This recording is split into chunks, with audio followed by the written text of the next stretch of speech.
দুনিয়া তৃপ্ত করে না, দুনিয়ায় তৃপ্তি মিলে না বন্ধু। এটা তৃপ্তের জায়গা নয়, এটা তৃপ্ত হওয়ার জায়গা নয় বন্ধু। আল্লাহ তাআলা কোরআনে ওয়াদা দিছে, বান্দা জান্নাতে আইসো, তোমার আমি তৃপ্ত করে দেব, সুখে ভরে দেব। মা তাশতাহি আনফুসুকুম, যা দিল চাইবে বান্দা আমি সব দেব। তোমার চাওয়া শেষ হইলে ওয়ালাদাইনা মাজিদ, আমার কাছে আরো অগণিত আছে কোটি কোটি নিয়ামত, যেগুলো তুমি নামও জানো না, চেনেও না বান্দা।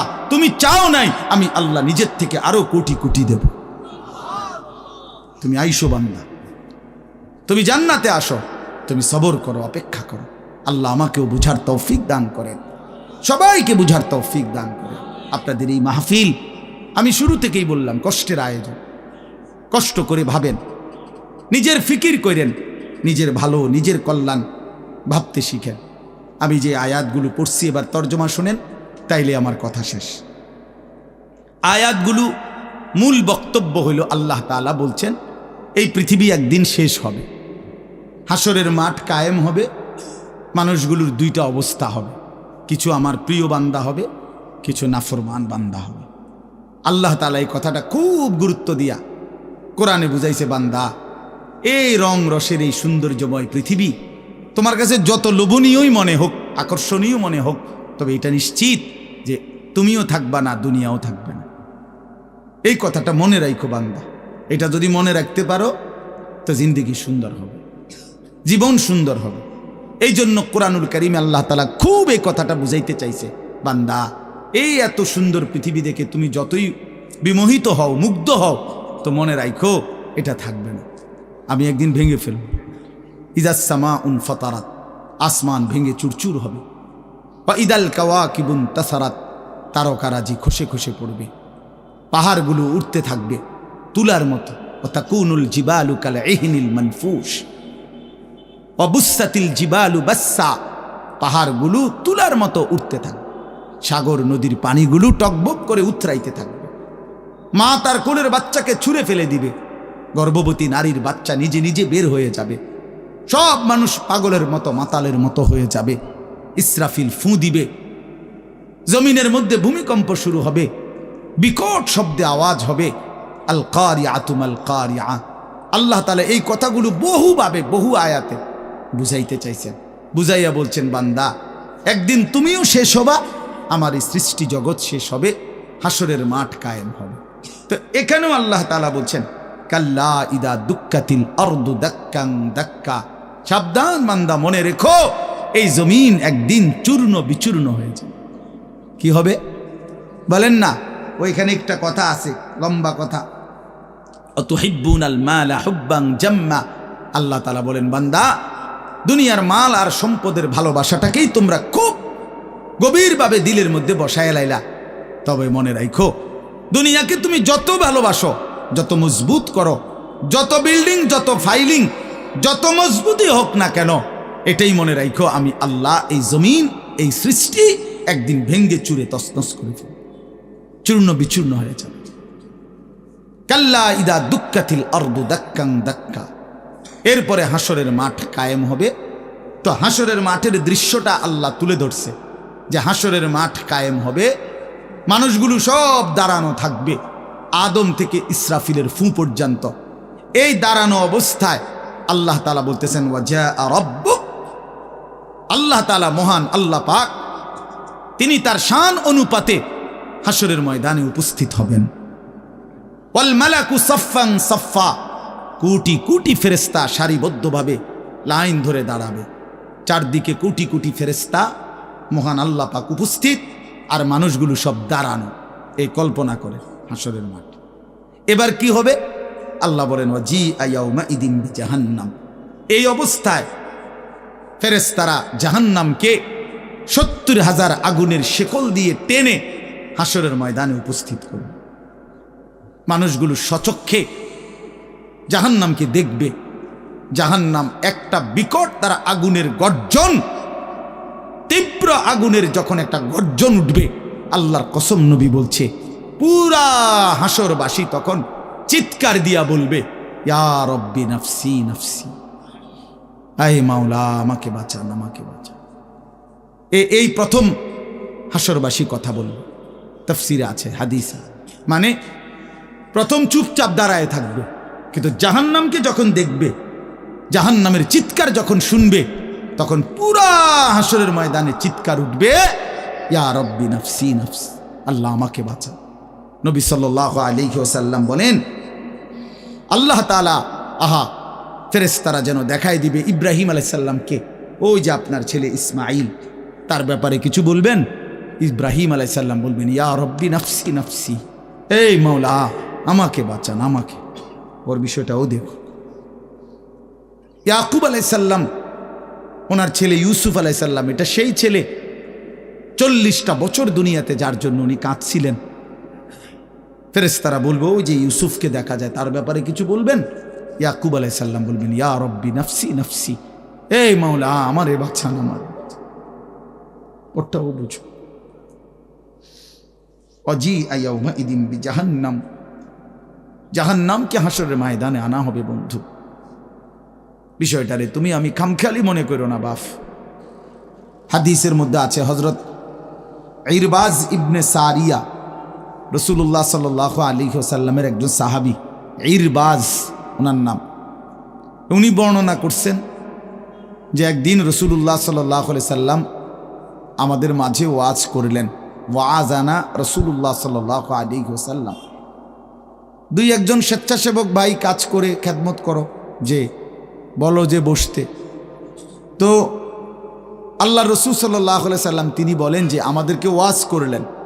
এই ওয়াজ, এই শব্দটা কোরআনের শব্দ, রাসূলুল্লাহ সাল্লাল্লাহু আলাইহি সাল্লামের জন্য ব্যবহৃত শব্দ। ওয়াজ ওয়াজ এটাই সুন্দর। প্রোগ্রাম, এই আজকেও একজন আমারে একটু আগে, হুজুর এখন কোথায় প্রোগ্রাম? না, কোথাও না। হয়তো আপনি এখন কোথাও কোরআনে ওয়াজ যাবেন না? আমি হ্যাঁ যাবো, ওয়াজে তো আছে আব্দুল্লাহপুর দেবিদ্দার। মানে আমার তো এখন এটা ওয়াজ মাহফিল, এটা প্রোগ্রাম। প্রোগ্রাম কি তা আবার? প্রোগ্রাম আর ওয়াজ সমার্থবোধক শব্দ নয়। ওয়াজের ইংরেজি না প্রোগ্রাম, ওয়াজ ওয়াজি, এটাই। তার মানে প্রোগ্রাম তো যে কোনো অনুষ্ঠানকে বলে, খানা দানা, যে কোনো আড্ডা, এটাও তো একটা প্রোগ্রাম। কিন্তু রাসূলুল্লাহ সাল্লাল্লাহু আলাইহি সাল্লামের সাহাবীরা ব্যবহার করছেন যে নবীজি আমাদের মাঝে ওয়াজ করলেন। আপনার কাছে এটা পুরান মনে হইল, এটা হাদিসের শব্দ। ইয়াইজুকুম লাআল্লাকুম তাযাক্কারুন, এই যে কোরআন শরীফ আছে, আল্লাহ বলেন আমি ওয়াজ করতেছি তোমাদেরকে যেন তোমরা আমি আল্লাহর ওয়াজ থেকে উপদেশ গ্রহণ করতে পারো।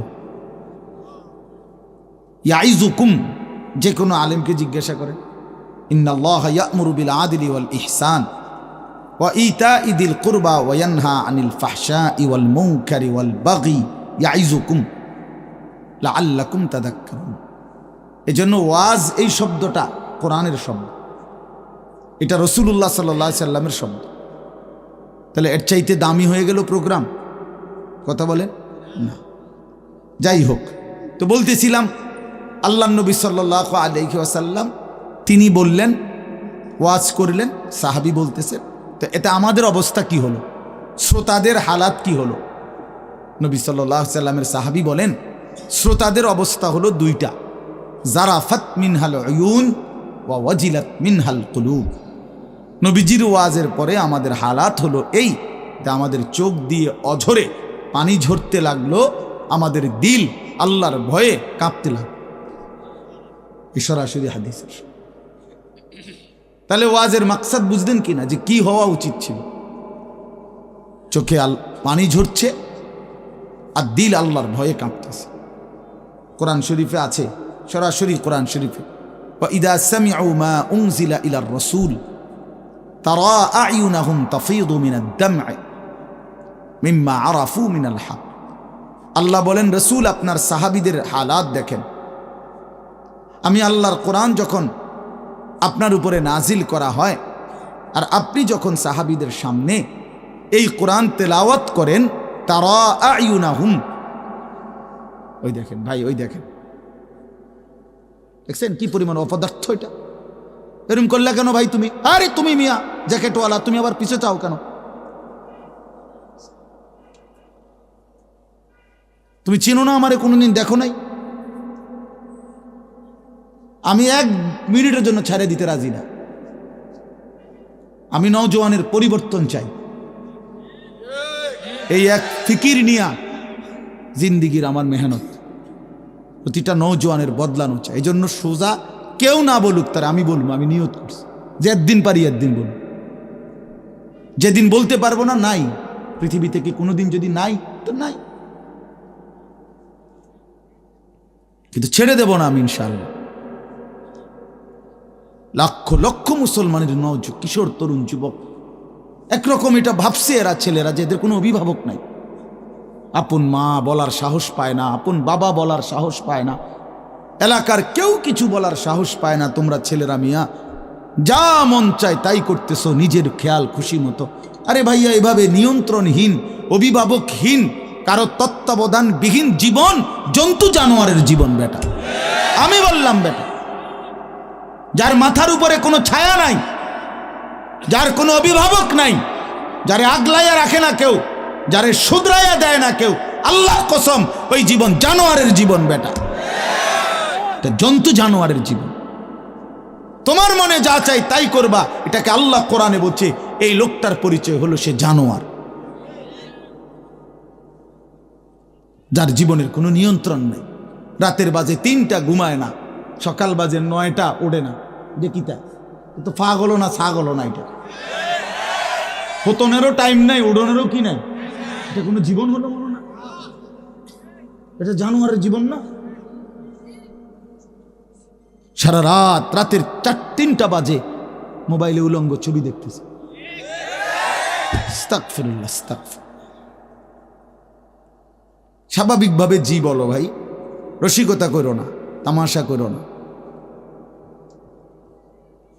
বিকট আওয়াজে যেই বলারও দরকার নেই, স্বাভাবিক শুনতে থাকো ভাইয়া। এই জন্য আমি বললাম ভাই, রাগ হইও না, আল্লাহ তোমারও বরকত দান করেন। কিন্তু আমার বলার উদ্দেশ্য হলো আমাদের পরিবর্তন দরকার, সংশোধন দরকার, আমাদের জিন্দিগি সাজানো দরকার। আমি এই কথাটাই বলতেছিলাম যে মাহফিলের মাকসাদ বিবেক জাগানো, দিল জাগানো, দিল জাগানো, অনুভূতি সৃষ্টি করা। যাহা আমি কি করছি, আমি কি করছি, আসলে আমার কি করা উচিত ছিল। তাইলে কোরআনুল কারীমের মধ্যে আল্লাহ তাআলা বলছেন, আল্লাহর কথা শুনলে সাহাবীদের চোখ দিয়ে তারা আয়ুনাহুম তাফিদু মিনাদ দাম'i, নবী আপনি দেখবেন আপনার সবগুলো সাহাবীর চোখ থেকে অঝরে পানি ঝরছে, কাঁদতেছে। আল্লাহর কোরআন শুনলে সাহাবীরা কাঁদতেন। কোরআন শরীফে একটা সূরা আছে 29 পারা, সূরা দাহার, কোরআন শরীফের 75 নম্বর সূরা, 76 নম্বর সূরা। এই সূরাটা ছোট্ট একটা সূরা। এই সূরার মধ্যে জান্নাতের অসাধারণ বর্ণনা আছে। যেদিন এই সূরাটা নাজিল হয়েছে, নবীজি উপস্থিত, সাহাবী যারা ছিল সামনে, তখন জিব্রাইল মাত্র নাজিল করছে, নবী সাল্লাল্লাহু আলাইহি সাল্লাম সাহাবীদের সামনে শুনাইছে এটা, এই সূরাটা। এই সূরার মধ্যে জান্নাতের খুব সুন্দর বর্ণনা আছে, সূরা দাহার। তো এই সূরার এই জান্নাতের বর্ণনা শুইনা এইখানে বসা একজন সাহাবী, কালো, রজুলুন আসওয়াদ, তাফসিরে আছে, উনি ছিলেন একদম কালো রঙের সাহাবী, সহজ সরল সাহাবী। এইখানে বসেই একটা চিৎকার দিছে জান্নাতের আকাঙ্ক্ষায়, ওইখানে ইন্তেকাল করছে। আল্লাহ নবী সাল্লাল্লাহু আলাইহি সাল্লাম বলছেন, লাকাদ আখরাজা নাফসা সাহিবিকুম আশ-শাওকু ইলাল জান্নাহ, তোমাদের সাথী জান্নাতের শৌক আগ্রহে জীবন দিয়ে দিল। দেখো, जान दिए दिलो जान, निकल जाए दम तेरे कदमों के नीचे, यही दिल की हसरत, यही दिल की आरज़ू है। আল্লাহর প্রিয় বান্দারা এটা বলে যে হে বড় মাওলা, আপনার কদমের নিচে জীবন দিয়ে দিলাম। এটাই ছিল দিলের তামান্না, এটাই ছিল দিলের আফসুস, আহাজার। সাহাবায়ে কেরাম যখন আল্লাহর জন্য শহীদ হইতেন, অসংখ্য সাহাবীদের জীবনীতে আছে, যুদ্ধের ময়দানে যখন শহীদ হইতেন রক্ত মাখা শরীর নিয়া, শেষ মুহূর্তে সাহাবীরা একটা কথাই শুধু বলতেন, ফুজতু ওয়া রাব্বিল কাবা, কাবার রবের কসম আমি কামিয়াব হয়ে গেলাম, আমি সফল। ফুজতু অর্থ হলো আমি সফল হয়ে গেলাম, সফল হয়ে গেলাম। তার মানে শহীদ ব্যর্থ হয় নাই, শহীদ কি হয়েছে? সফল হয়েছে। শহীদ জীবন পেয়েছে, নতুন করে জীবন পেয়েছে। এই জন্য আমার ভাই, আল্লাহর জন্য আল্লাহর কথা শুনলে দিলের হালাত এমনই হওয়ার কথা। হাদিসের মধ্যে আছে হযরত আব্দুল্লাহ ইবনে মাসউদ রাদিয়াল্লাহু তাআলা আনহু, তিনি বলছেন যে একদিন নবীজি আমাকে বলছেন কোরআন শরীফ তেলাওয়াত করে শুনাইতে, নবীজিকে শুনাইতে।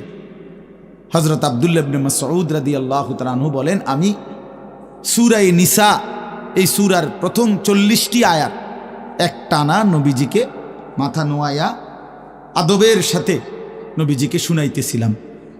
40টা আয়াত পর্যন্ত যখন তেলাওয়াত করলাম, হযরত আব্দুল্লাহ ইবনে মাসউদ বলেন, নবী সাল্লাল্লাহু আলাইহি সাল্লাম তখন বলেন, হাসবুকাল আন, এখন থামো। তো 40 আয়াত পরে যখন আমি থামলাম, হযরত আব্দুল্লাহ ইবনে মাসউদ বলেন, ফালতাফাত্তু ইলাইহি, আমি নবীজির দিকে চোখ তুলে তাকালাম, ফাইদা আইনাহু তাদরিফান, তিনি বলেন, আল্লাহর কসম আমি দেখতে পাইলাম আল্লাহ নবী সাল্লাল্লাহু আলাইহি সাল্লামের দুই চোখ দিয়ে অজরে পানি ঝরছে। তিনি বহুতক্ষণ ধরে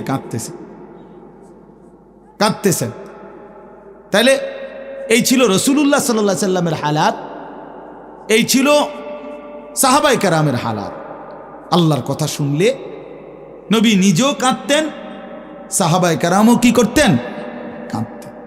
প্রিয় ভাই আমার, বন্ধু আমার, আমরা মুসলমান।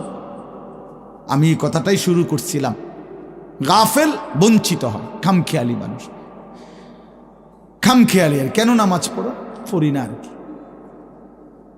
পড়ি না। মসজিদে যাইতে ভাল লাগতেছে না, কেরুম লাগতেছে, কি জানি কেরুম জানি লাগতেছে, কেরুম লাগতে এরুম আরি কেরুম, পাগল কোথাকার বেটা, কেরুম লাগতেছে এইটাও কই তারস না, তুই তো একটা অপদার্থ মানুষ বেটা, এটা কোনো কথা হইল?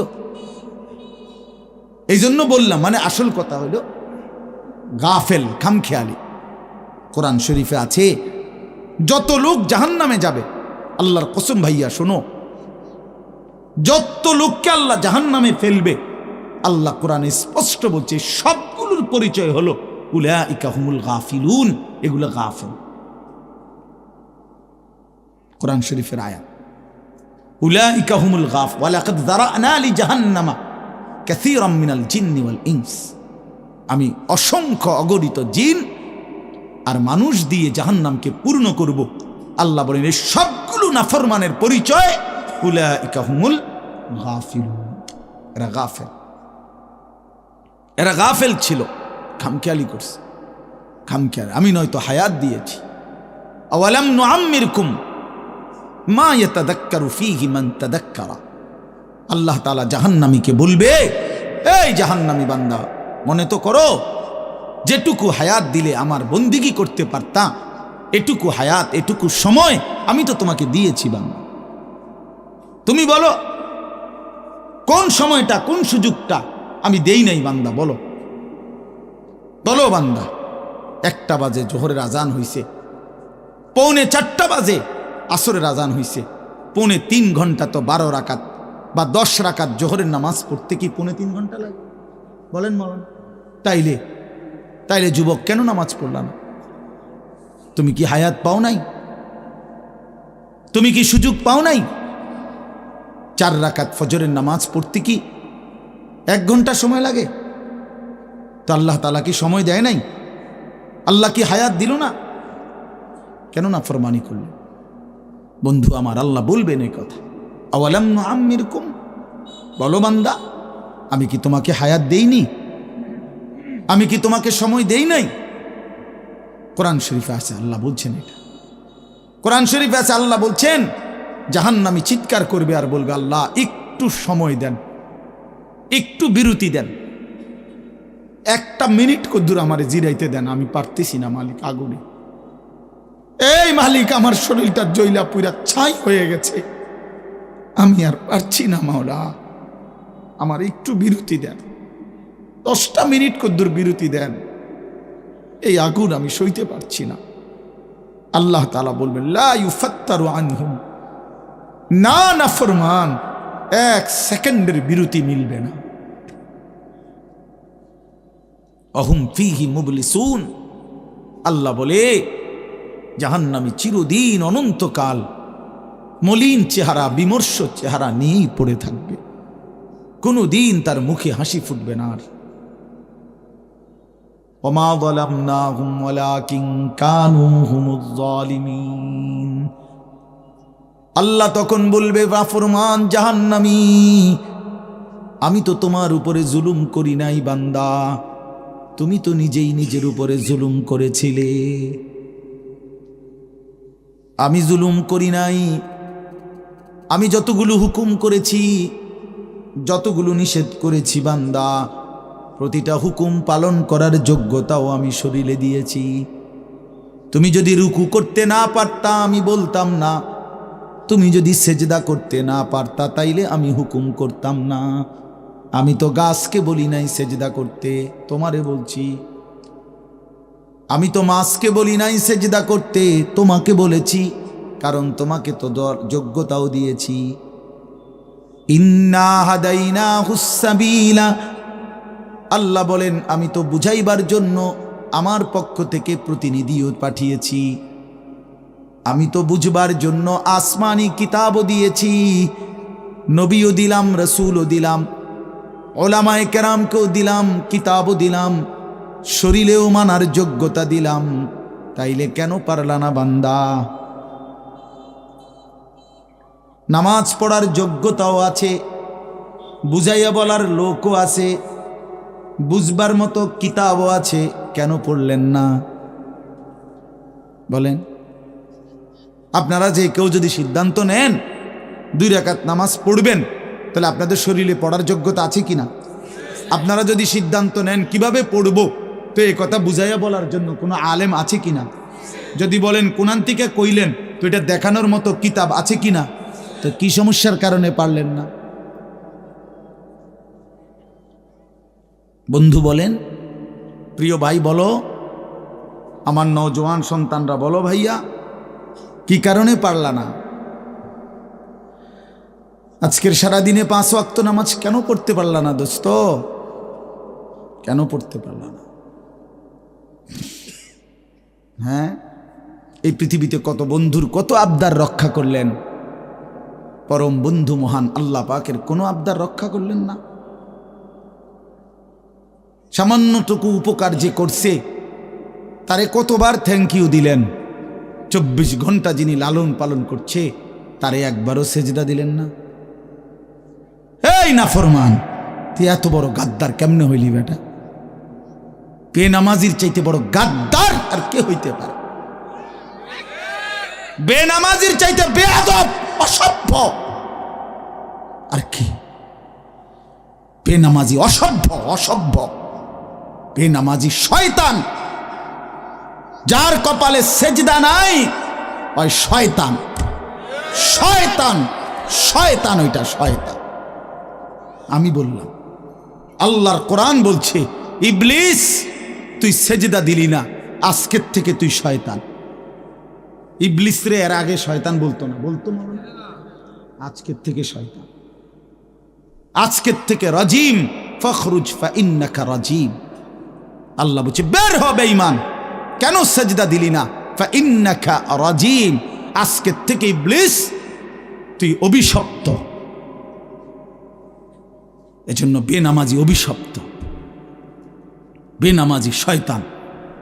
ওয়া ইন্না আলাইকাল লানাতা ইলা ইয়াউমিদ্দিন। আল্লাহ বলছে ইবলিস তুই আমারে সেজদা দিলি না, তো মনে রাখিস আজকের থেকে নিয়ে ইসরাফিলের ফু পর্যন্ত, কিয়ামত পর্যন্ত তোর উপরে আমি আল্লাহর লানত। এটাই তো তর্জমা নাকি? কিয়ামত পর্যন্ত তুই নাম বেঈমানের উপরে আমি আল্লাহর লানত। এই জন্য বেনামাজি মনে রাখো, এই যুবক তোমরা যারা নামাজ পড়ো না, তোর উপরে আল্লাহর লানত। আল্লাহর লানত, তোর খোদার গজব তোর উপরে, মনে রাখিস। বলে না আমি ভাত খাই, ভাত, হ্যাঁ ভাত জন্তু জানোয়ারও খায়। আমি তো ঘুম যাই, ঘুম কুত্তাও যায়, কুকুরও খায়, কুকুরও পেশাব পায়খানা করে, কুকুরেরও যৌন চাহিদা পূরণ হয়, এই জন্য কুকুরেরও বাচ্চা কাচ্চা হয়। এটা কোনো অবাক কিছু না। আপনি ভাত কতটি খান আর ঘুম যান আর পেশাব পায়খানা করেন আর লজ্জাস্থানের চাহিদা পূরণ করেন, এরই নাম যদি জীবন হতো, তাই জানোয়ারের সাথে তফাৎ কি? বলেন না কেন? জন্তু জানোয়ারের সাথে আমাদের জিন্দেগির তফাৎ কোথায় ভাইয়া? কি ব্যস্ততায় পড়ে গেলেন এই বাবারা, বন্ধুরা আমার, কি ব্যস্ততায় মালিককে সেজদা দিতে পারলেন না। মা সালাকাকুম ফি সাকার ক্বালু লাম নাকু মিনাল মুসাল্লিন। আল্লাহর ফেরেশতা জাহান্নামীকে বলবে, হে জাহান্নামী বেঈমান, কে তোকে জাহান্নামে কেন নিয়ে আসলো? কেন আসলি জাহান্নামে? বন্ধু আমার শোনো বন্ধু, আল্লাহর কোরআনে আল্লাহ বলেন জাহান্নামী বলবে ক্বালু লাম নাকু মিনাল মুসাল্লিন, ফেরেশতা ভাইয়া কারণ আমি নামাজি ছিলাম না, এজন্য জাহান্নামী হলাম। ওয়াইলুন ইয়াওমাইদিল লিল মুকাদ্দিবিন ওয়া ইযা ক্বিলা লাহুমুর কাউ লা ইয়ারকাউন। বলে সমস্ত মিথ্যাবাদী নাফরমান পাপী, সেদিন মনে রেখো হাসরের ময়দানে তোমাদের জন্য জাহান্নাম। যদি বলেন কেন, আল্লাহ বলেন ওয়া ইযা ক্বিলা লাহুমুর কাউ লা ইয়ারকাউন, বারবার তাকে বলা হয়েছে নামাজের জন্য, রুকু করতে, সেজদা করতে, নাফরমান আমি আল্লাহকে সেজদা করে নাই, নামাজ পড়ে নাই, রুকু করে নাই, এজন্যে এই সরাসরি কোরআনের আয়াতে আল্লাহ বলেন কাল্লা ইদা বালাগাতিত তারাকি ওয়া কিলা মান রাক ওয়া যান্না আন্নাহুল ফিরাক ওয়ালতাফাতিস সাকু বিস-সাক ইলা রাব্বিকা ইয়াওমাইদিনিল মাসাক ফালা সাদ্দাকা ওয়ালা সাল্লা।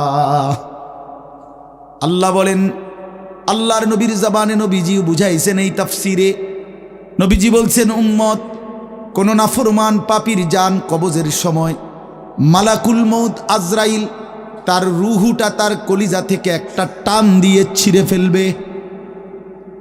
ছিঁড়লেই রুহুটা এসে কণ্ঠনালীর কাছে আটকায় যাবে, এই গলার কণ্ঠনালীতে। কাল্লা ইদা বালাগাতিত তারাকি, কণ্ঠনালীতে যখন নাফরমানের রুহু আটকায় যাবে, তো আজরাইল ধৈরা টাইনা ছিঁড়া টুকরা টুকরা করে এরপরে এই রুহুটাকে ছিঁড়া ভিড়া বাইর করে। তো কোরআনে আল্লাহ বলছে কেন এমন এমন নির্মম মৃত্যু হলো কেন? তার কলজা ছিঁড়া ফেললো, আজরাইল তার রুহুটা ছিন্ন ভিন্ন করে দিল, এমন করলো কেন? আল্লাহ বলেন কারণ দুইটা, ফালা সাদ্দাকা ওয়ালা সাল্লা, এই নাফরমান আমি আল্লাহরে বিশ্বাস করে নাই এবং নামাজ আদায় করে নাই। কি আদায় করে নাই? ভাত খাও, হ্যাঁ ভাতে তো দুগা খাও নাকি তা? হ্যাঁ মোবাইল টিপো আর মানুষের বেডি দেখো, দেখো ভাইয়া দেখো, কুলু ওয়া তামাত্তাউ কালিলান ইন্নাকুম মুজরিমুন। আল্লাহ বলে নাফরমান অল্প সময়ের দুনিয়া খাও, ভোগ করো, শুধু মনে রেখো তুমি নাফরমান। এখন ভাত খাও, পরে ফিডা হইব। কবরের প্রথম ঘন্টায় আমি বুঝাই দেব আমি মালিক কেমন। কাল্লা সাউফা তা'লামুন আলহাকুমুত তাকাসুর হাত্তা যুরতুমুল মাকাবির কাল্লা সাউফা তা'লামুন। আল্লাহ বলে দুনিয়ায় ডুবে থাকতে থাকতে আমি আল্লাহকে আখিরাতকে ভুলতে ভুলতে দুনিয়া বাড়ানোর নেশা প্রতিযোগিতা বেঈমান তোরে গাফেল বানায় দিল। এরই মধ্যে একদিন তুই কবরে পৌঁছে গেলা, এই কবরে আসলেই তুমি বুঝতে পারবা আমার নাফরমানির শাস্তি কি। আল্লাহ রাসূল সাল্লাল্লাহু আলাইহি ওয়াসাল্লাম বলছেন কবর নাফরমানকে একটা চাপ দিবে, একটি চাপে ডান পাশের মাটি বাম দিকে, বাম দিকের মাটি ডান পাশে, এভাবে আইসা আটকায় যাবে। হাত্তা তাখতালিফা আদলাউহু। নবীজি বলেন ডান পাশের হাড্ডি পাঁজর ভাঙ্গা বাম পাশের গুলো ডান পাশে এইভাবে আঙ্গুল যেভাবে ঢোকে এইভাবে হাড্ডি একটার ভিতরে ঢুকে যাবে। কি মনে করছো দোস্ত, আমার বন্ধু, আমার এটা নিশ্চিত আল্লাহর কথা মিথ্যা হয় না। ১৫০০ বছরে এ কোরআনের প্রতি অক্ষর নিয়া আপনজন দুশ্মন, ইমানদার নাফরমান, বেঈমান, হিন্দু, বৌদ্ধ, ইহুদি, খ্রিস্টান, নাস্তিক, মুরতাদ, বুদ্ধিজীবী, গবেষক, পণ্ডিত, দার্শনিক, বিজ্ঞানী, সবাই কাফের বেঈমানরাও যুগে যুগে এই কোরআনের প্রতিটা অক্ষর নিয়ে পরীক্ষা করছে, পর্যালোচনা করছে, বিশ্লেষণ করছে, কিন্তু একটি নোক্তা অক্ষর ভুল, মিথ্যা, অসত্য, অযৌক্তিক, অবাস্তব, অপ্রাসঙ্গিক আজকের এই মিনিটে প্রমাণ করতে পারে না। যদি সন্দিহান হইতো তত প্রমাণ হয়ে যাইতো যে এই সমস্ত তথ্য উপাত্তের আলোকে প্রমাণিত হলো কোরআনের এই আয়াতটি ভুল। সেটা কোনটা? এমন হইছে? কথা বলে না কেন? বলো জেনারেল শিক্ষিত ছেলেরা, তোমরা বলো ভাইয়া, পদার্থবিজ্ঞান, জীববিজ্ঞানের কোন তথ্যের আলোকে কোরআনের কোন তথ্য ভুল? রসায়ন বিজ্ঞান, উদ্ভিদ বিজ্ঞান সহ যাবতীয় বিজ্ঞানের কোন সূত্র মতে কোরআনের কোন শব্দ ভুল হয়েছে, কোন তথ্য ভুল হয়েছে? হয়েছে বাবা। তো তাইলে কবর ভুল হবে কেন? আখেরাত ভুল হবে কেন? জান্নাত ভুল হবে কেন? হাসরের মাঠ ভুল হবে কেন? ইসরাফিলের ফু মিথ্যা হবে কেন? এই পৃথিবী যে ধ্বংস হবে এই কথা মিথ্যা হবে কেন? মিথ্যা হবে কেন? যদি মিথ্যা হতোই তো আল্লাহ তাআলার দুনিয়াবি কথাগুলো তো ভুল হইতো, সেগুলো তো ভুল হয় না। নবী সাল্লাল্লাহু আলাইহি সাল্লামের 1450 বছরে আমাদের নবী সাল্লাল্লাহু আলাইহি সাল্লামকে নিয়ে শুধু মুসলমানরাই গবেষণা করে নাকি? কাফের বেঈমান আমাদের চাইতে বেশি করে, আমাদের চাইতে বেশি গবেষণা করে নবীজিকে নিয়ে, কিন্তু আপনজন দুশ্মন সবার গবেষণায় মুহাম্মদ আরবি সাল্লাল্লাহু আলাইহি সাল্লাম তিনিই সর্বশ্রেষ্ঠ। বন্ধু পরীক্ষা করলেও তিনি শ্রেষ্ঠ, দুশ্মন পরীক্ষা করলেও তিনি শ্রেষ্ঠ। বাহ! হ্যাঁ, তিনি সবার পরীক্ষায়। রাসূলুল্লাহ সাল্লাল্লাহু আলাইহি সাল্লামের প্রতিটা আচরণ, উচ্চারণ, চলাফেরা, কথাবার্তা, কাপড়, লেবাস, পোশাক, হাঁটা চলা, খানা, খাদ্য, পেশাব, পায়খানা, আহার, নিদ্রা, 24 ঘন্টার প্রতিটা নড়াচড়া পৃথিবীর সর্বোচ্চ শ্রেষ্ঠ মডেল, সবচেয়ে সুন্দর, সবচেয়ে সুন্দর। তিনি হাসলেও সুন্দর, তিনি কাঁদলেও সুন্দর, তিনি হাঁটলেও সুন্দর, তিনি বসলেও সুন্দর।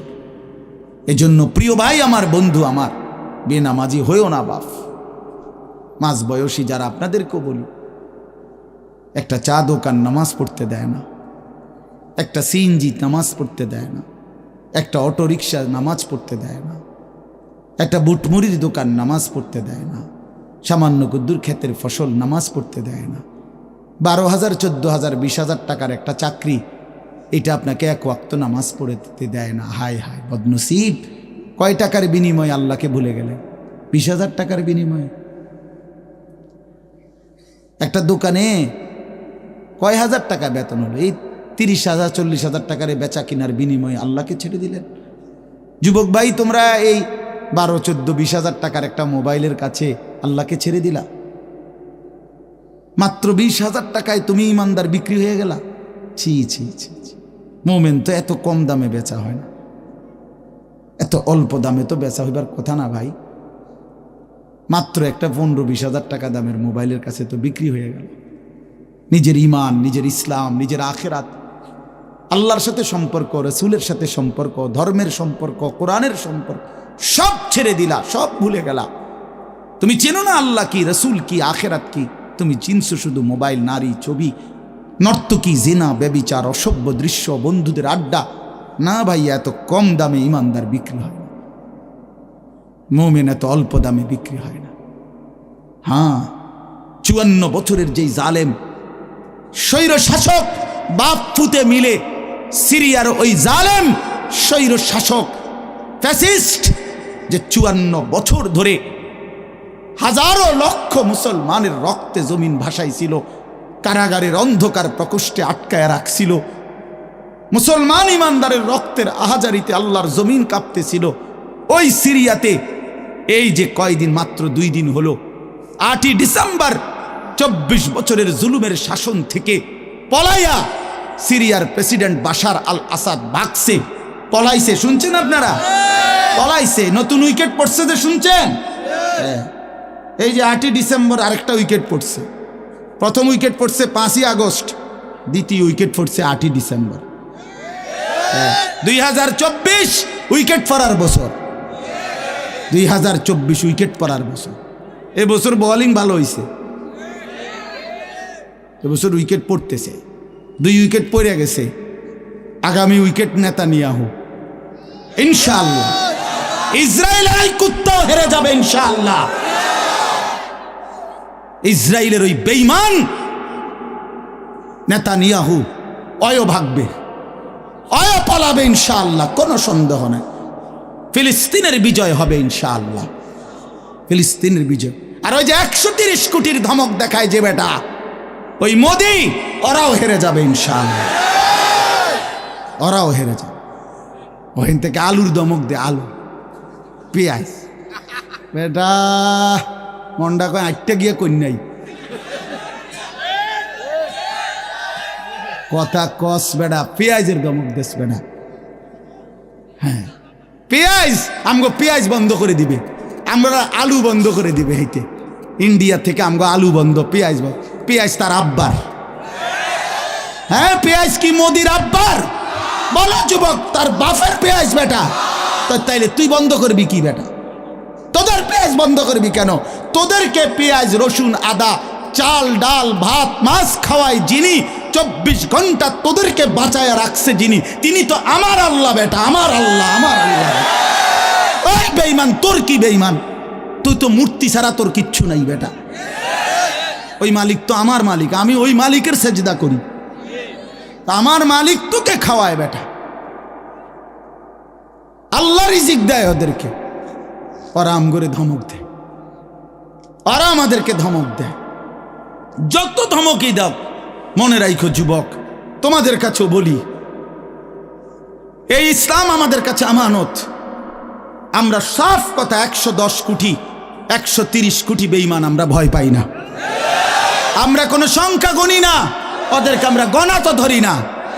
আমাদের একজন, আমাদের শুধু একজন, আগেও একজন, এখনো একজন, আগামী দিনও একজন, তিনি আল্লাহ। বলো ভাই কে? আর তিনি আকবার, তিনি সবচেয়ে বড়, সবচেয়ে বড়, তিনি বড়, একজনই বড় আমাদের, আল্লাহু আকবার।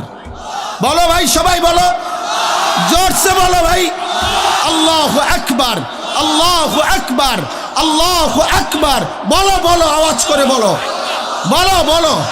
বেঈমান শুনুক, কাঁটা তারের বেড়ার থেকে শুনুক বেঈমান। বড় স্লোগান দাও, আল্লাহ বড়, আল্লাহু আকবার, আল্লাহু আকবার, আল্লাহু আকবার। আল্লাহই বড়, আল্লাহই বড়, আল্লাহই বড়। 110 কোটিকে আমরা হিসাব করি না। ইনশাআল্লাহ এই বাংলাদেশের ইমানদার মুসলমান আমরা কলিজার খুন দিয়ে হলো মাতৃভূমির প্রতি ইঞ্চি জমিন আমরা হেফাজত করবো ইনশাআল্লাহ, ইনশাআল্লাহ। সোজা কথা, কোনো সন্দেহ নাই এতে, কোনো সন্দেহ না। আমার মতো 2, 4, 10, 50 হাজারের রক্তে জমিন হয়তো ভাসবে, কিন্তু এদেশেও ইনশাআল্লাহ কালেমার পতাকা উঠবে ইনশাআল্লাহ। হ্যাঁ, এদেশে হিন্দু থাকবে, কোনো অসুবিধা নাই। আমরা কোনো সময় আমরা তাদের উপরে জুলুম করি নাই, কিন্তু জবাই যুবক মনে রাখো, এ কথার উপরে প্রতিবাদ করতেই হবে যে ইসকনের গুন্ডারা, সন্ত্রাসীরা এই দেশে থাকতে পারবে না। ইসকন সন্ত্রাসী, ইসকন গুন্ডা, গুন্ডা, হিন্দু গুন্ডা, হিন্দু সন্ত্রাসী। অতএব ইসকনের অন্তর্ভুক্ত কোনো হিন্দু সন্ত্রাসী গুন্ডা এদেশে থাকতে পারবে না। এদেশে সাধারণ হিন্দুরা থাকুক, কোনো আপত্তি নাই।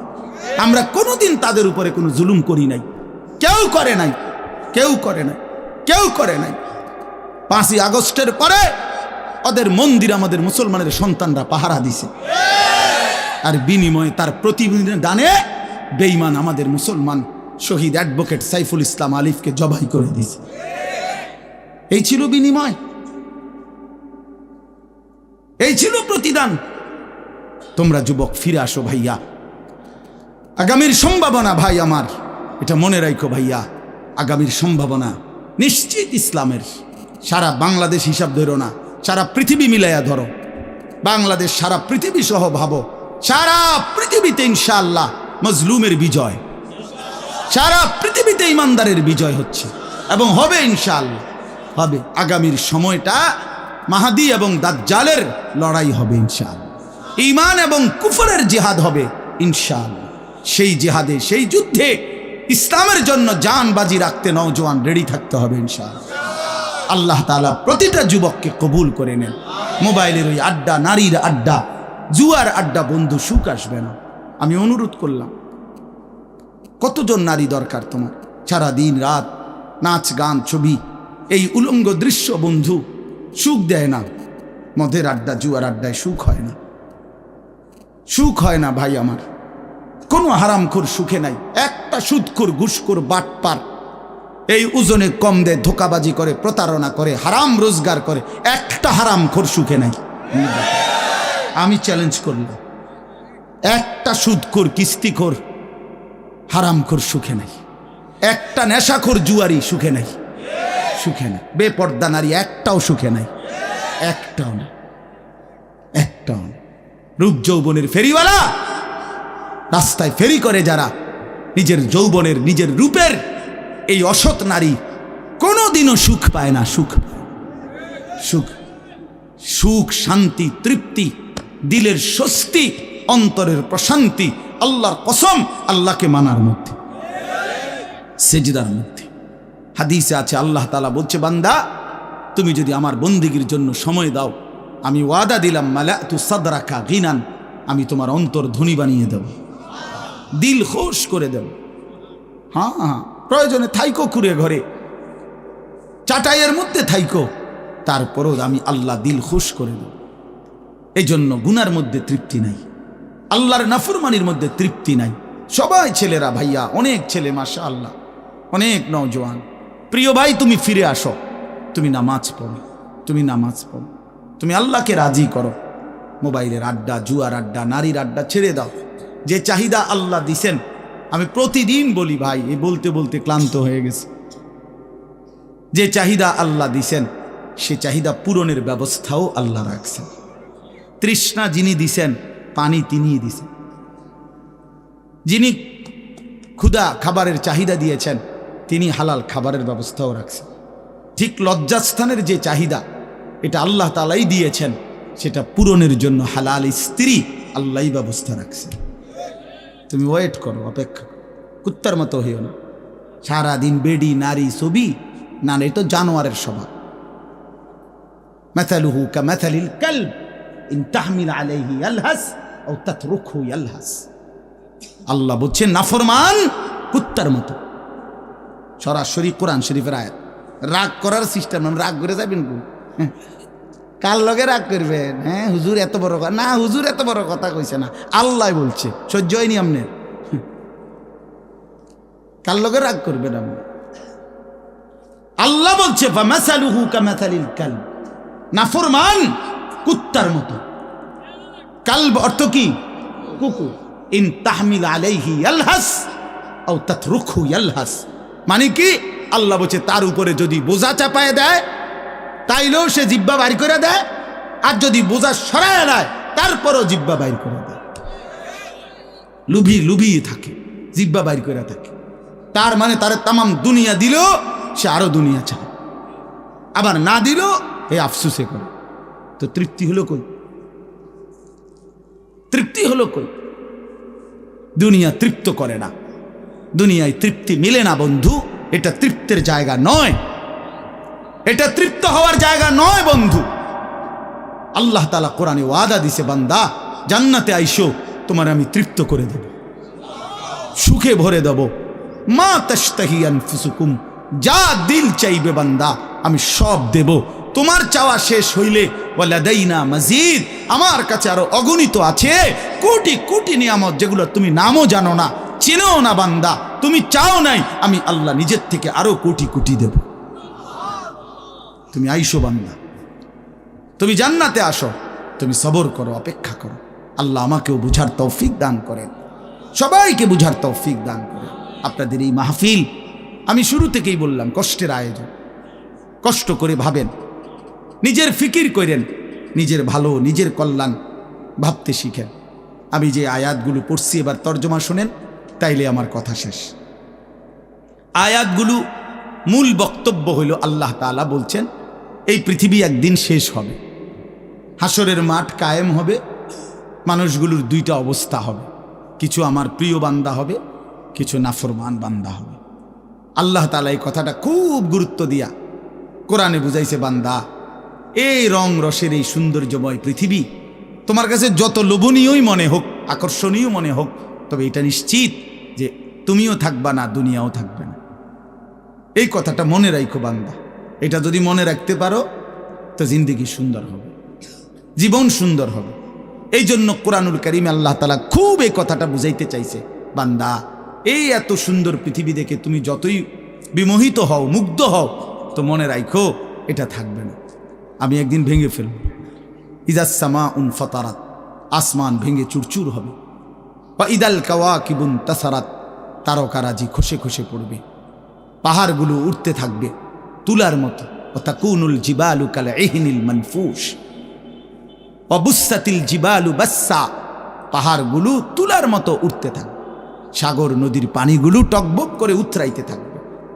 মা তার কোলের বাচ্চাকে ছুঁড়ে ফেলে দিবে, গর্ভবতী নারীর বাচ্চা নিজে নিজে বের হয়ে যাবে, সব মানুষ পাগলের মতো মাতালের মতো হয়ে যাবে। ইসরাফিল ফুঁ দিবে, জমিনের মধ্যে ভূমিকম্প শুরু হবে, বিকট শব্দে আওয়াজ হবে।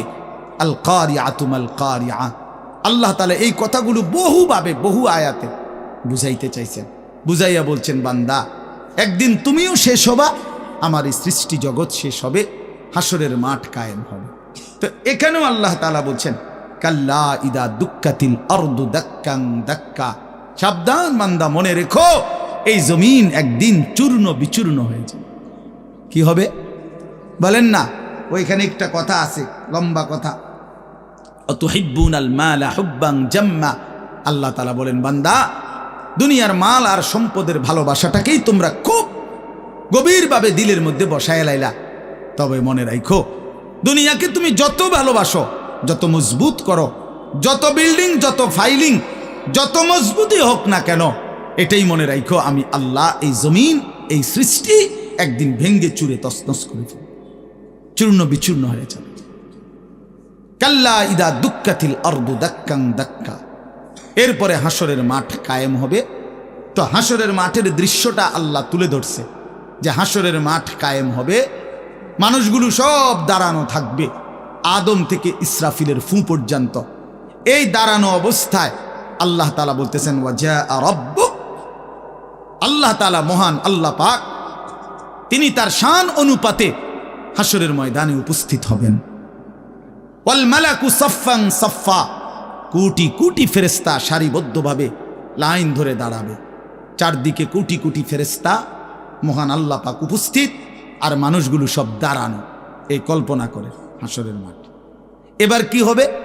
আল্লাহ বলেন, ওয়াজিআ ইয়াউমাইদিন বিজাহান্নাম, এই অবস্থায় ফেরেশতারা জাহান্নামকে ৭০,০০০ আগুনের শেকল দিয়ে টেনে হাসরের ময়দানে উপস্থিত করবে। মানুষগুলো সচক্ষে জাহান্নামকে দেখবে। জাহান্নাম একটা বিকট তারা আগুনের গর্জন, তীব্র আগুনের যখন একটা গর্জন উঠবে, আল্লাহর কসম নবী বলছে, পুরা হাসরবাসী তখন চিৎকার দিয়া বলবে, ইয়া রব্বি নাফসি নাফসি, আয় মাওলা আমাকে বাঁচান, আমাকে বাঁচান। এই প্রথম হাসরবাসী কথা বলবে, তাফসিরে আছে, হাদিসে, মানে প্রথম চুপচাপ দাঁড়ায় থাকবে, কিন্তু জাহান্নামকে যখন দেখবে, জাহান্নামের চিৎকার যখন শুনবে, তখন পুরা হাসরের ময়দানে চিৎকার উঠবে, ইয়া রব্বি নাফসি নাফসি, আল্লাহ আমাকে বাঁচান। নবী সাল্লাল্লাহু আলাইহি ওয়াসাল্লাম বলেন, আল্লাহ তাআলা ফেরেশতারা যেন দেখাই দিবে ইব্রাহিম আলাইহিস সালামকে, ওই যে আপনার ছেলে ইসমাইল, তার ব্যাপারে কিছু বলবেন। ইব্রাহিম আলাইহিস সালাম বলবেন, ইয়া রব্বি নাফসি নাফসি, এই মাওলা আমাকে বাঁচান, আমাকে। ওর বিষয়টাও দেখো। ইয়াকুব আলাইহিস সালাম, ওনার ছেলে ইউসুফ আলাইহিস সালাম, এটা সেই ছেলে 40টা বছর দুনিয়াতে যার জন্য উনি কাঁদছিলেন। ফেরেশতারা বলবো ওই যে ইউসুফকে দেখা যায় তার ব্যাপারে কিছু বলবেন? ইয়াকুব আলাইহিস সালাম বলবেন, ইয়া রব্বি নাফসি নাফসি, এই মাওলা আমার এ বাচ্চা না, আমার ওটাও বুঝো। অজি আয়াউমা ইদিন বি জাহান্নাম, জাহান্নামকে হাসরের ময়দানে আনা হবে বন্ধু। বিষয়টারে তুমি আমি খামখেয়ালি মনে করো না বাপ, এতগুলো কোরআনের আয়াত মিথ্যা হইতে পারে না। ১৬ লক্ষ নবী রসুল, আদম থেকে নবী সাল্লাল্লাহু আলাইহি সাল্লাম সমস্ত আম্বিয়া কেরাম চিল্লাইয়া উম্মতের দুয়ারে দুয়ারে গিয়ে আখিরাতের কথা বলছে, কবরের হাসরের। এগুলো ভুল হবে কেন, মিথ্যা হবে কেন ভাইয়া? প্রতিদিন যে মানুষগুলো কবরে যায়, তুমি কি দেখো না ভাই, এই মানুষের মৃত্যু, লাশ, কবর তোমারে কিছুই মনে করায় না? জলজ্জান্ত যে মানুষটা তোমার আমার চোখের সামনে হাঁটতো, চলতো, ফিরতো, খাইতো, ঘুমাইতো, দোকান করতো, বাজার করতো, কত কথা বলতো, আজ এত মানুষ জানাজায় উপস্থিত, কতজন কত কথা বলতেছে, কিন্তু খাটিয়ার ওই লাশ, সে তো আর কথা বলে না,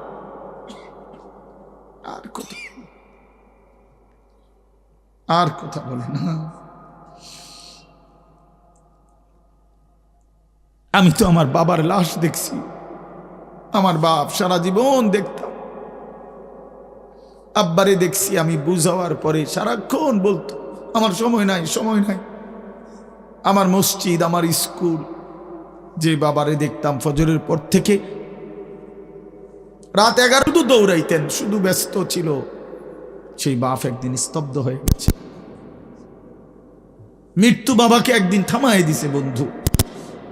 আমার মামির জানাজা পড়ছি আমি 2-3 দিন আগে, আমার জ্যাঠার জানাজা পড়ছি আমি কয়দিন আগে।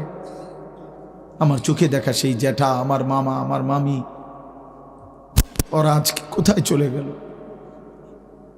তুমি কি কোনো লাশ দেখো নাই? কেমনে এত লম্বা সময় নামাজ না পড়া থাকে ভাইয়া? 365 দিনে, খোদার একটা বছরে।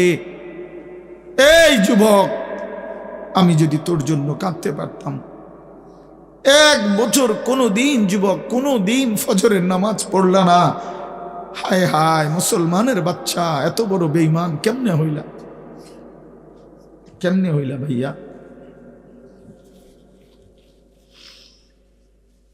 এ কেমন জিন্দিগি ভাই?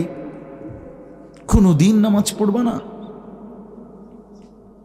একজন মুসলমান 30 বছর মিথ্যা বলে? হোসেন ভাই, একজন মুসলমান 30 বছর সুদ খায়। ওফো, এটা কেমন ভাইয়া? ইনসাফের সাথে বলেন, ইনসাফের সাথে বলেন। হা ওয়াজিআ ইয়াউমাইদিন বিজাহান্নাম ইয়াউমাইদিন ইয়াতাযাক্কারুল ইনসানু ওয়া আন্না লাহুদ যিকরা। রব্বুল আলামিন বলেন, নাফরমান জাহান্নামের দিকে তাকিয়ে তার পুরা জিন্দেগীর সব কথা মনে পড়বে। ওয়া আন্না লাহুদ যিকরা, কিন্তু আল্লাহ বলেন, বান্দা মনে পড়ে বলো না, কি লাভ হবে? বুঝে তো আসবে বান্দা, মনে তো পড়বে সব, কিন্তু লাভ কি হবে বলো? কি লাভ হবে? ইয়াকুলু ইয়া লাইতানি কদ্দামতু লিহায়াতি, নাফরমান তখন বলবে, হায় আফসুস, ইয়া লাইতানি, হায় আমার আফসুস, মন্দ কপাল, আমি যদি দুনিয়ার হায়াতে থাকতে আজকের এই আখিরাতের জন্য কিছু পাঠাইতাম। সময় তো ছিল, সুযোগ তো ছিল, হায়াত তো আমার মাওলা দিছিল, রাত দিন তো দিয়েছিল, সুস্থতাও দিয়েছে, জীবন দিয়েছে, যৌবন দিয়েছে, আল্লাহ তো আমারে সব দিছিল, আমি কি করলাম? ইয়া লাইতানি লাম উশরিক বিরাব্বি আহাদা, আল্লাহ বলে, নাফরমান বলবে, হায় আফসুস, যদি আল্লাহর সাথে শরীক না করতাম। ইয়া লাইতানি কুনতু তুরাবা, নাফরমান বলবে, হায় আফসুস, আজ যদি মাটি হয়ে যেতাম, আজ যদি মাটি হয়ে যেতাম। ইয়া লাইতানি ইত্তাখাযতু মা'আর রাসূল সাবিলা, নাফরমান বলবে, হায় আফসুস, যদি রাসূলের পথ ধরতাম। ইয়া লাইতানি লাম আত্তাখিজ ফুলানান খলিলা। হায় আফসুস যদি অসৎ লোককে বন্ধু না বানাইতাম, চরিত্রহীনকে যদি বন্ধু না বানাইতাম, আজকে তো আমিও বেঁচে যেতাম। ইয়া লাইতানি কুনতু মাআহুম ফাফুজা ফাওজান আযীমা। হায় আফসুস যদি নেককারদের সঙ্গী হতাম, তাহলে তো আজকে আমিও সফল হতাম। চলেন বন্ধু, শেষ কথা। ফায়াউমা ইদিল্লা ইউআযযিবু আযাবাহু আহাদ ওয়ালা ইউথিকু ওয়াথাকাহু আহাদ। আল্লাহ বলে, বান্দা সেদিন আমি আল্লাহর পক্ষ থেকে তুমি নাফরমানকে যেই আযাব দেওয়া হবে, বান্দা বিশ্বাস করো এমন আযাব তোমারে আর কেউ কোনোদিন দেয় নাই। এমন ফিডা তুমি আর খাও নাই, এমন বেইজ্জতি আর কোনোদিন হও নাই বান্দা। এমন শাস্তি আমি আল্লাহর পক্ষ থেকে দেওয়া হবে।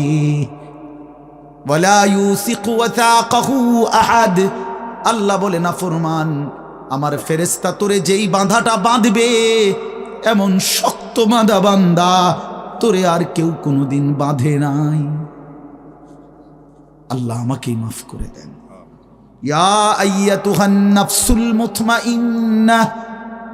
বিপরীত দিকে এবার আল্লাহ তাআলা ইমানদার নেককার বান্দাকে ডাক দিবে।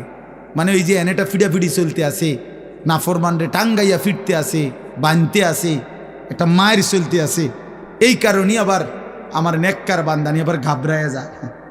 আমার আব্বারে দেখতাম, এত রাগী মানুষ ছিল। আমগো বড় কোনো ভাইরে যদি আব্বা লাঠি নিত ফিডার লেগা, আমার মনে আছে ছোটবেলায় আমি দেখকেই কাইন্দে দিতাম, চিৎকার দিতাম। আব্বা কইতো, না না তোর তো আব্বা কিছু কই না আব্বা। তো আল্লাহ তাআলা বলেন, আমার ইমানদার বান্দা নিয়ে আবার ঘাবড়ায়া যায়, তা আল্লাহ নিজেই ডাক দিবেন, ইয়া আইয়াতুহান নাফসুল মুতমাইন্না। হে আমার প্রিয় আত্মা, পবিত্র আত্মা, প্রশান্ত আত্মা, আমার ইমানদার বান্দা, ইরজিই ইলা রাব্বিক, কোনো ঘাবড়ায়ো না, তুমি তোমার মাওলা আমি রবের কাছে আসো। রাদিয়াতাম মারদিয়া, আমিও তোমার উপরে রাজি, খুশি, তুমিও আমার উপরে খুশি। কোনো টেনশন করো না, ঘাবড়াইও না। ওইরে ফিডা চলবো, তুমি মারতো না, তুমি টেনশন করো না। ফাদখুলি ফি ইবাদি ওয়াদখুলি জান্নাতি। আল্লাহ বলবে, আমার নেককার বান্দা, প্রিয় বান্দা, তোমার আমার আরো নেককার বান্দা এখানে আছে, ওদের সাথে গিয়া মিশো, একসাথে আমার জান্নাতে ঢোকো। আমার জান্নাত। এই শেষ কথাটা বলি, প্রিয় ভাই হযরত মাওলানা মুফতি ইয়াসিন আহমদ ফারুকি মাওলানা সাহেব অসুস্থ বললেন, শুনছি আমি।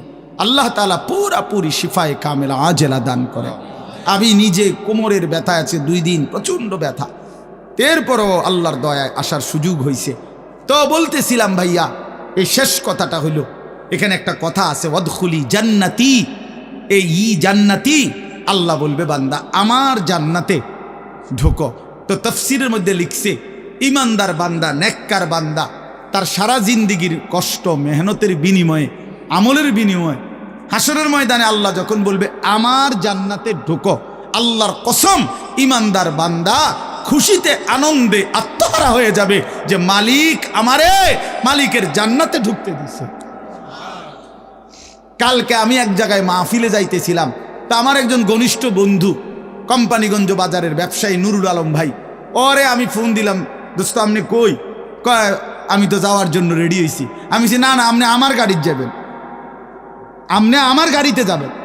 তো এই কথা বলাতে সে খুশিতে আনন্দে, আর বলেন কি হুজুর আমার আপনার গাড়িতে নেবেন? আমি, হ্যাঁ আমার গাড়িতে আপনি যাই। এ কথা বলাতেই খুশি হয়ে গেছে সে। তো রব্বুল আলামিন যখন বলবে বান্দা তুমি জান্নাতি, আমার জান্নাতে ঢোকো, বান্দা বলবে মালিক আমি সব পাইয়া লাইছি, আমি সব পাইয়া লাইছি। এই জন্য ইনশাআল্লাহ কেউ না উঠি, ছেলেরা ভাইয়া তোমরা উঠো না বাপ, দয়া করে সবাই মেহেরবানি করে আমাদের প্রিয় ভাই হযরত মাওলানা মুফতি ইয়াসিন আহমদ ফারুকি দামাত বারাকাতুহুমুল আলিয়া, তার জবান থেকে নসিহত শুনে দোয়া করে এরপরে আমরা যাওয়ার চেষ্টা করো। আল্লাহ তাআলা সবাইকে ভালো করেন। প্রত্যেকেই নামাজের ফিকির করি, 5 ওয়াক্ত নামাজ পড়লে ইনশাআল্লাহ জিন্দিগি সুন্দর হবে।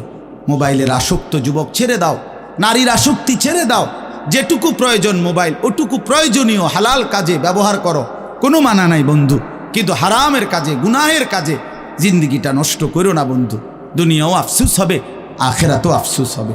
আল্লাহ তাআলা আমাদের প্রতিটা সন্তানকে কবুল করেন। প্রিয় ভাই, তোমরা বসো ভাইয়া, যে কতক্ষণই শুনো বসো না ভাই। এই নওজোয়ান ভাই বসো, চাইয়া রয়েছে এমনি ব্যাটকায়, মানে কারে কয় বুঝেও না।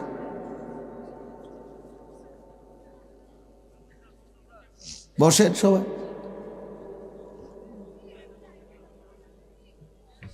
আল্লাহর কথা বসে শুনতে হয়, আল্লাহর কথা জুতা খুলে শুনতে হয়, আল্লাহর কথা আদবের সাথে শুনতে হয়, আল্লাহর কথা সর্বোচ্চ মনোযোগ দিয়ে শুনতে হয়, তাইলে জিন্দেগি বদলায়।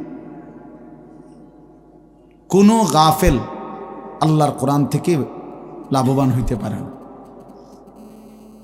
গাফেল বঞ্চিত হয়, মানে যে খামখেয়ালি।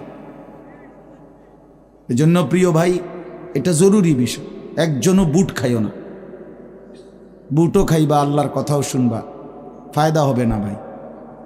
বাদামও খাইবা আল্লাহর কথাও শুনবা, কোনো ফায়দা হবে না, নিজের ভিতরে কোনো অনুভূতি জাগবে না।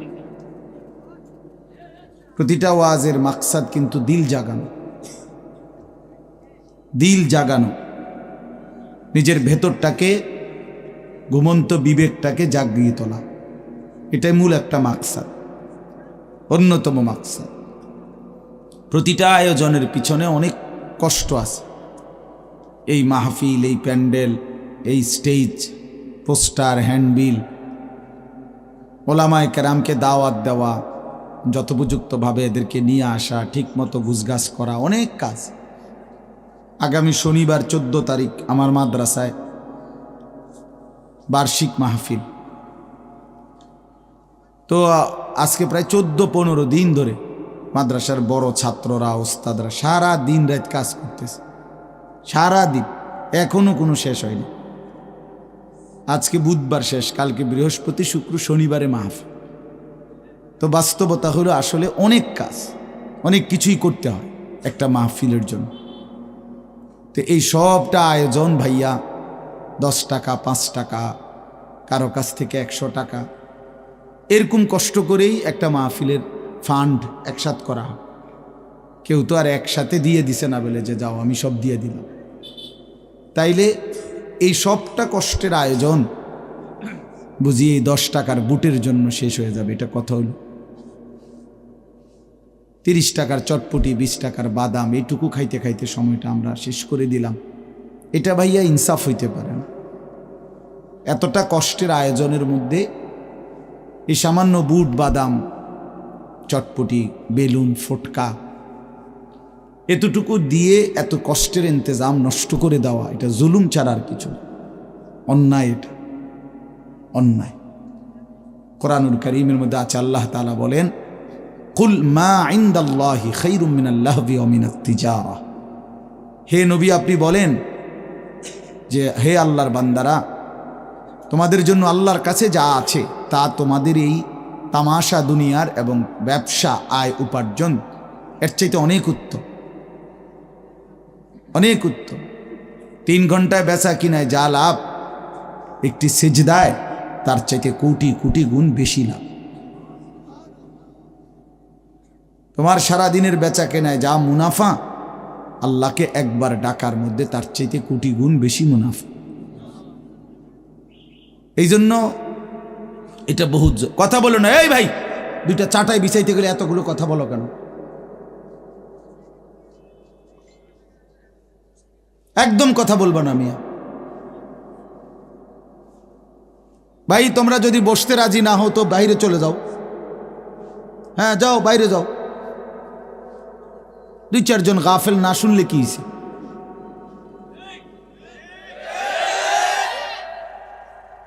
ভিতরে বসতে হবে, সাফ কথা। যার দরকার বসবে না সে বাইরে ঘুরুক, অসুবিধা। বাইরে বুট আছে, বাদাম আছে, চটপটি আছে, বন আছে, চা আছে, ভিজাই খাইব চা দিয়ে ফালতু। এই জন্য ভাই এটা জরুরি, আমি এ ব্যাপারে শক্ত। আল্লাহর কথা দিল দিয়ে শুনতে হয়, আল্লাহর কথা মনোযোগ দিয়ে শুনতে হয়। যাদের হাতে মোবাইল, আমার অনুরোধ ভাইয়া, এই হাতে ধরা মোবাইলগুলো নামায় ফেলো, ভালো হবে। আমি অনুরোধ করলাম, এটা ভালো হবে। আল্লাহর কথা আমাদের চোখের দিকে তাকাইয়া শুনলে এতে ফায়দা বেশি হবে। এই মোবাইল ধরে রাখলে জেহান ইন্তেশার হয়, মানে দিল বিক্ষিপ্ত হয়, অন্তরের মধ্যে থাকে যে মোবাইলে উঠতেছে কিনা, তো মনোযোগটা থাকে মোবাইলের দিকে। মোবাইলে তো উঠছে কিন্তু আমার নিজের জন্য কিছু হলো না, তো কি ফায়দা হলো ভাই? মোবাইলে ওয়াজের কোনো অভাব নেই। আমাদের এক এক বক্তার ওয়াজ হাজার হাজার, সব বক্তাদের ওয়াজে আছে, মোবাইল আছে না, অজস্র অগণিত। পৃথিবীতে একটা সুই পড়লেও ওগুলো মোবাইলে উঠায় ফেলে। তো কাজেই এটা কোনো আশ্চর্য কিছু না। 1 কোটি ওয়াজও যদি কারো মোবাইলে থাকে, এটা আখেরাতের মুক্তির জন্য, পরকালের জন্য ন্যূনতম কোনো ফায়দা আনবে না। দেখার বিষয় হলো নিজের মধ্যে কি আমি কিছু নিলাম কিনা। তা আমি এই জন্য বললাম যে মাকসাদ নিজের ভিতরে বিবেক জাগানো, দিল জাগানো। এটাই যদি না হয় তো মানুষ জমছে ঠিক আছে, বক্তাও আসছে, মাহফিলও হইছে, কিন্তু সবাই সবার মতো যার যার মতোই আসছে আর গেছে, তাইলে কোনো লাভ হলো না। যা আয়োজনই হলো কতগুলো টাকাই খরচ হলো।